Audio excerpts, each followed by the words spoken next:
दोस्तों कान हमारी बॉडी के सबसे महत्वपूर्ण अंगों में से एक होते हैं और इन कानों से ही हम आवाजें सुन सकते हैं और दूसरों की बातों को समझ सकते हैं। कान हमें आवाजें सुनने में मदद तो करते ही हैं, लेकिन इसके अलावा भी कानों के बारे में ऐसा बहुत कुछ है जो शायद आप नहीं जानते होंगे। हमारे दो कान होते हैं और इन दोनों कानों की वजह से ही हम ये पता लगा सकते हैं कि आवाज किस दिशा से आ रही है। हमारा ब्रेन दोनों कानों से आने वाली आवाजों को पकड़ता है और उसे कंपेयर करके दिशा का पता लगा लेता है। और शायद आप नहीं जानते हो कि हमारे कान सुनने के अलावा हमारी बॉडी को बैलेंस रखने का भी काम करते हैं। जब हम सो रहे होते हैं तब भी हमारे कान सुनते रहते हैं और जब हमारे कानों की सुनने की शक्ति एक बार कम हो जाती है तो वो फिर से वापस नहीं आती है। खैर ये सब तो ठीक है, लेकिन क्या आपको भी अचानक से कानों में सीटी की आवाज सुनाई देती है? किसी के ऐसा ना करने के बावजूद आपको ऐसी आवाज सुनाई देना टिनिटस बीमारी का एक लक्षण है और ये कान से जुड़ी एक बीमारी है और ऐसा होने की कई वजह हो सकती है और कुछ मामलों में इसका कारण ट्यूमर भी हो सकता है, तो इसलिए इसे कभी हल्के में नहीं लेना चाहिए।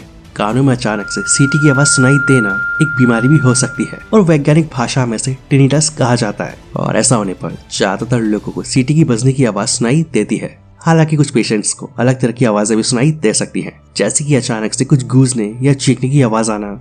आसान भाषा में समझे तो कानों का अंदरूनी हिस्सा ध्वनि तरंगों को ब्रेन तक पहुंचाता है और इसके बाद ही आप किसी भी आवाज को सुन पाते हैं। और टिनिटस की बीमारी में कान का यही अंदरूनी हिस्सा डैमेज हो जाता है और जिससे हमारे ब्रेन तक इन साउंड वेव्स के सिग्नल नहीं पहुंच पाते हैं और इसका नतीजा ये होता है कि हमें इस तरह की आवाजें सुनाई देने लगती हैं। और एक्सपर्ट्स कहते हैं कि कई बार कान में ट्यूमर होने पर भी सीटी बजने की आवाज सुनाई देती है। हालांकि ऐसा तेज आवाज सुनने की आदत की वजह से भी हो सकता है, जैसे कि हेडफोन लगाकर लगातार तेज म्यूजिक सुनने पर टिनिटस हो सकता है। इसके अलावा कुछ दवाइयों की वजह से भी ऐसा हो सकता है। कोरोना वायरस से जूझने वाले कुछ मरीजों में भी ट्रीटमेंट के बाद कानों में सीटी बजने की शिकायत देखी गई है। इसके अलावा उम्र के साथ साथ सुनने की क्षमता का कम हो जाना, high cholesterol, high blood pressure और सिर या नाक में इंजरी की वजह से भी टिनिटस हो सकता है और ऐसा होने पर एक बार आपको डॉक्टर से कंसल्ट जरूर करना चाहिए। अब सवाल ये आता है कि हमें ये कैसे पता चलेगा कि हम इस बीमारी से जूझ रहे हैं या नहीं। दोस्तों कान में गड़बड़ होने की वजह जानने के लिए ऑडियोलॉजिस्ट हेडफोन की मदद से कान में आवाज पहुंचाते हैं और इसके रिएक्शन को समझते हैं और इसी की मदद से टिनिटस का पता लगाया जाता है। इसके अलावा कान में ज्यादा डैमेज होने पर डॉक्टर्स MRI स्कैन और एक्सरे की सलाह भी देते हैं। इसका इलाज कैसे होता है? दोस्तों पेशेंट में टिनिटस की स्थिति के मुताबिक इलाज किया जाता है। इसमें पेशेंट के कान में मौजूद एक्स्ट्रा वैक्स को हटाया जाता है, दवाइयों से इलाज किया जाता है। इसके अलावा मरीज को नॉन सेपरेशन मशीन का इस्तेमाल करने की सलाह भी दी जाती है।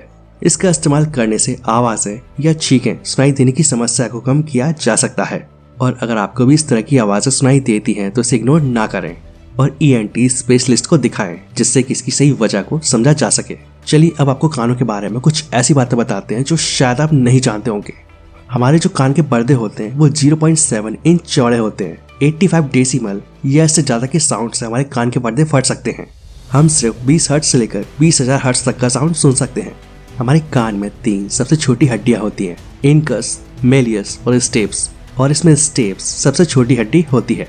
हमारे कान से निकलने वाला वैक्स कुछ लोगों में गीला या सूखा पाया जाता है और जिस वैक्स को हम मैल समझकर साफ करते रहते हैं वो हमारे लिए काफी उपयोगी होता है और ये हमारे कानों को स्वस्थ बनाए रखने में मदद करता है। और आपको जानकर हैरानी होगी कि हमारे कानों की हमारे सीधा चलने में, सीधा खड़े रहने में और हमारी बॉडी का बैलेंस बनाए रखने में एक महत्वपूर्ण भूमिका होती है। और जितना बड़ा शरीर उतने ही बड़े कान होते हैं और इसी वजह से हाथियों के कान इतने बड़े होते हैं, क्योंकि उन्हें इतने बड़े शरीर का बैलेंस बनाना होता है। तो आई होप दोस्तों आप सभी को हमारे कानों से जुड़ी ये जानकारी काफी पसंद आई होगी। वीडियो अच्छी लगे तो वीडियो को लाइक और शेयर जरूर करें और ऐसी इंफॉर्मेटिव वीडियोस देखने के लिए इस चैनल को सब्सक्राइब कर लें। तो आज के बस इतना ही, मिलता है नेक्स्ट वीडियो में। जय हिंद, जय भारत, वंदे मातरम।